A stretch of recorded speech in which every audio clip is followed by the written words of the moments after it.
Good afternoon, people. Danny at Seasiders TV. We're going to have a chat about Hull United, a team in the Humber Premier. I think it's 3 divisions below Brid. A team that's struggling in the Humber Premier, 3rd from bottom. We're going to have a chat about it.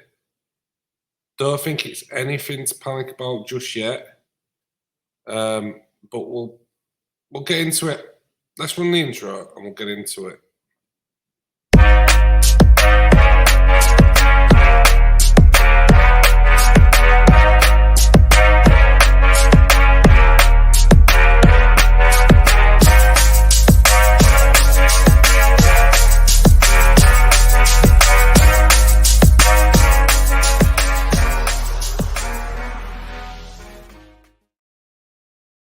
Afternoon. How are we doing? How are you doing? Yeah, let's have a chat about yesterday. Full disclosure, people, I'm not going to get into the specifics of the game because I work there. Yeah, sometimes family gets in the way, right? Sometimes, family comes first, this, that, and the other. Couldn't make it to the game yesterday. But look, I want to talk about how this is a very poor result, but don't think it's anything to panic about. Also, there's context that needs to be applied. That wasn't Brid's first team. It was a team that should have won the game. Absolutely, it was a team that should have won the game.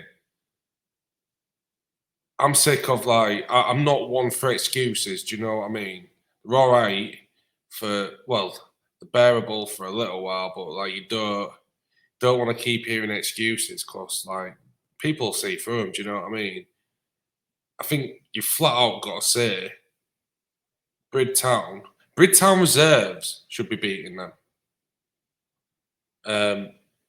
So when you've got a mixture of Bridtown first teamers sprinkled in with some of the less experienced players, some of the youth players that are coming up and through the ranks, and some of the players on the periphery that don't necessarily make the first team, make the bench and stuff like that, the players that need minutes. You're not expecting. I heard some people saying 4 and 5s and stuff like that. Look, I don't think that was ever going to happen. Not with a team that. Let's talk about this because this is my main concern, and I'll be real with you. We need, for me, and again, I'm not a coach, but I feel like it's something that's said throughout football. Throughout, you'll hear it in lots of interviews. You'll have seen it throughout the years of successful teams where they have a consistent 11, a consistent performing 11. A couple will come out, a couple will come in with injuries, with form and stuff like that. But your core team, I would say in a lot, not all, but a lot of successful sporting teams, the spine of the team is usually very consistent. And when I say consistent, it's the same players in the same positions through a spine of a team that give you that consistency in playing. They give you, they start to not only understand each other's games, you get that kind of telepathic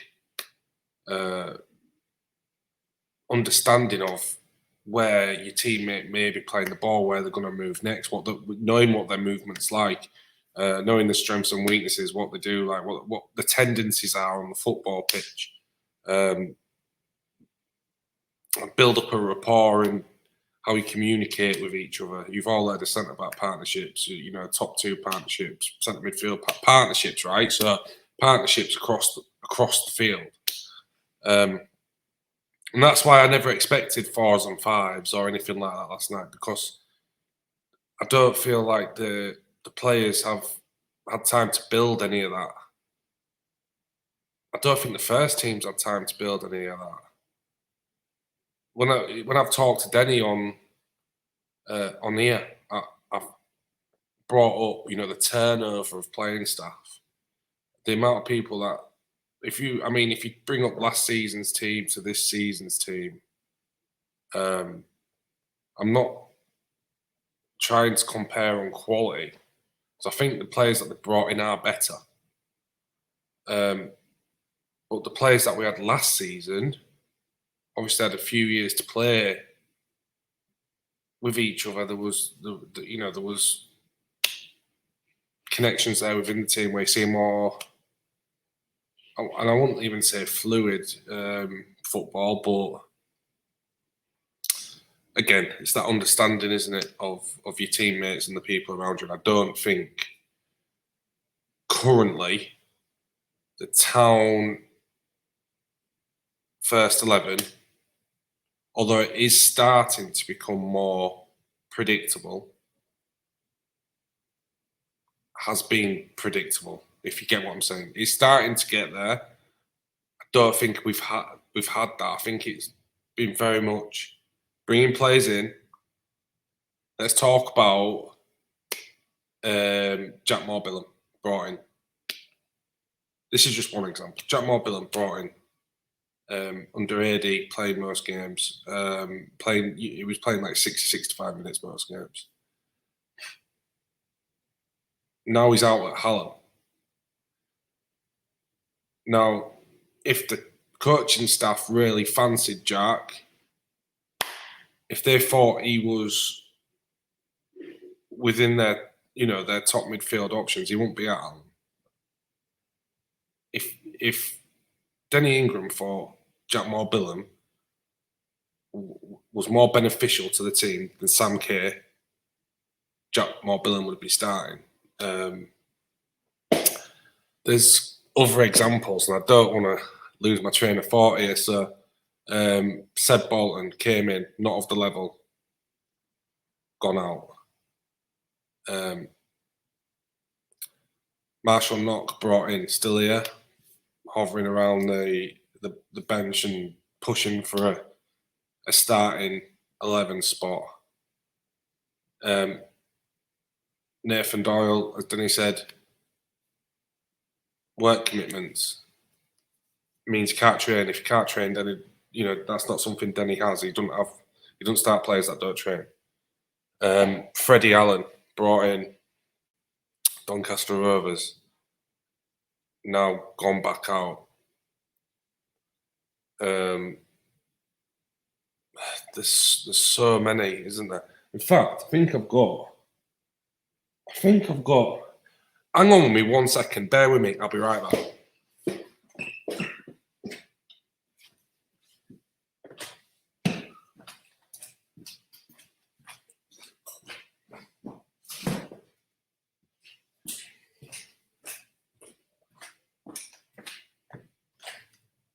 Yes, people.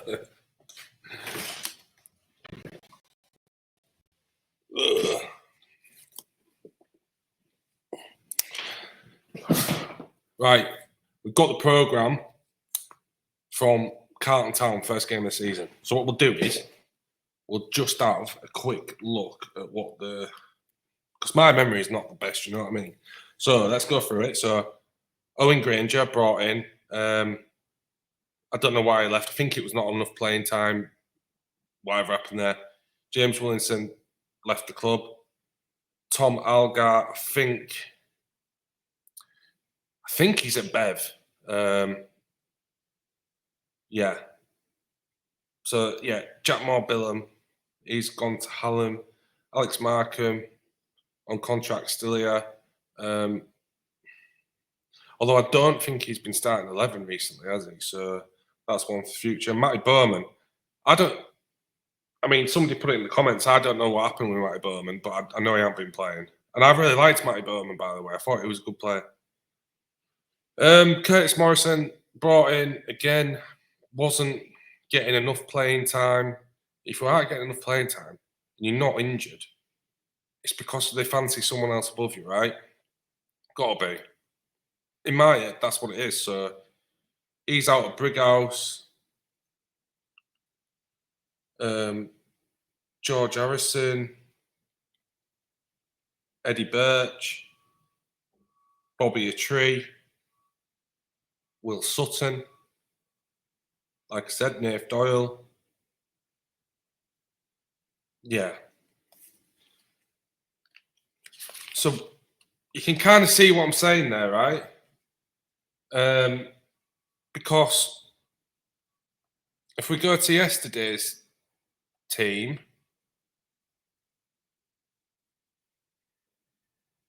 I'll just bring up yesterday's team, people.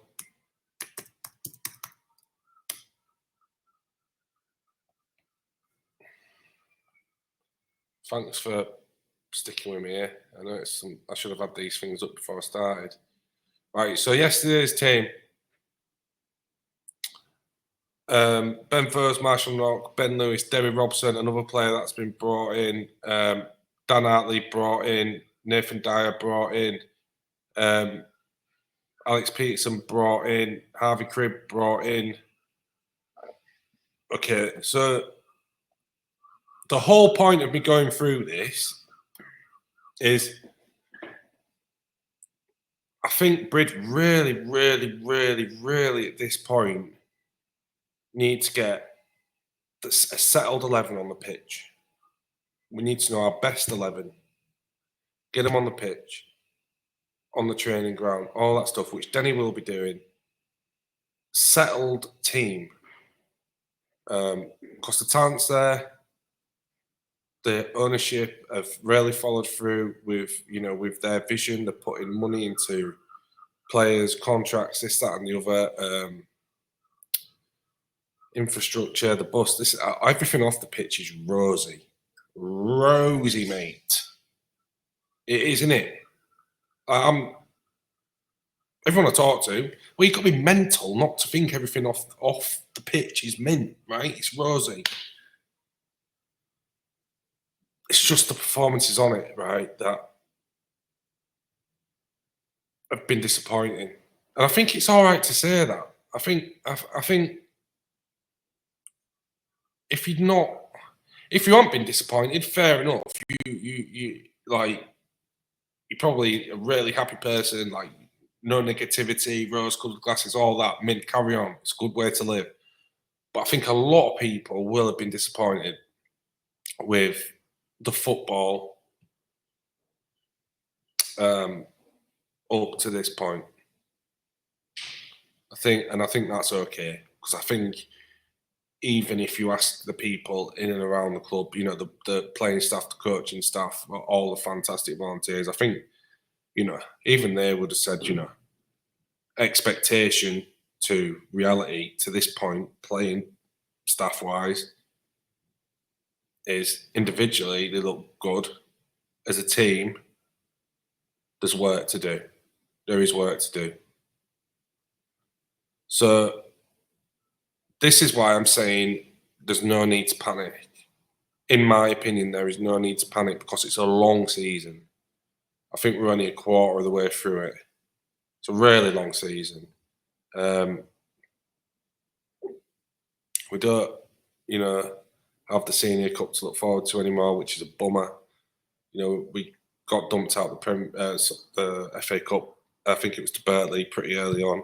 So, there has been disappointments along the way, but I saw some of the reaction to the final score on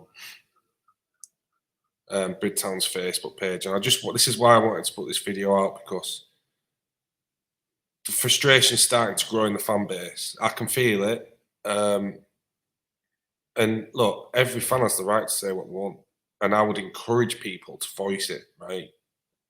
But the frustration's growing, and I think, that kind of energy can be picked up on by the players. Maybe it don't.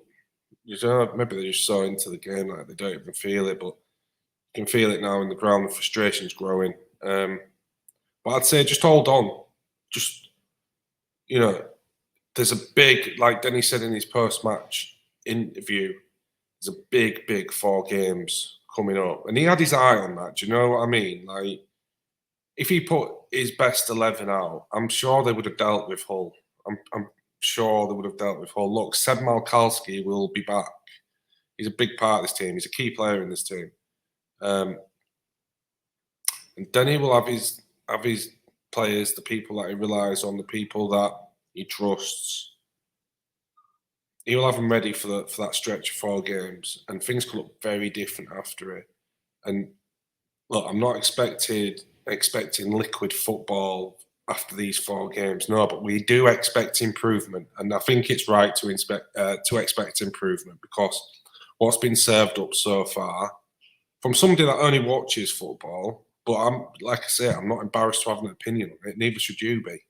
We all watch football. We all enjoy it. You can have an opinion. You don't. From what I've seen,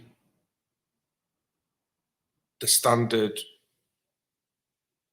that this team should be at hasn't been met.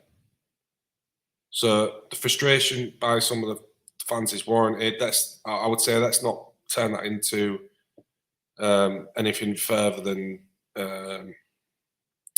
anything more than stuff on Facebook. I think that's fine. It is what it is. It happens. It's football. But I think we still really need to get behind the players on match day, because it's a confidence thing as well, isn't it? They've lost 5 on the bounce, people. That's not good. And trust me, then he'll be doing his head in with that. It's, I was talking to him and he said 4 on the bounce isn't in his repertoire, and they've just lost to a Humber Prem side. So trust me, he ain't gonna be happy with that. He's not. But let's keep the faith. It hasn't been great, but we hope for better. We demand better. Give us better. Thanks for tuning in, people. Like I say, please, if you haven't already, hit that button down there somewhere which says subscribe. Chuck me a like on the video. Everything helps. And I will see you all at the next home game. Yeah, let's go. Up the Seasiders. Till next time, people. Peace.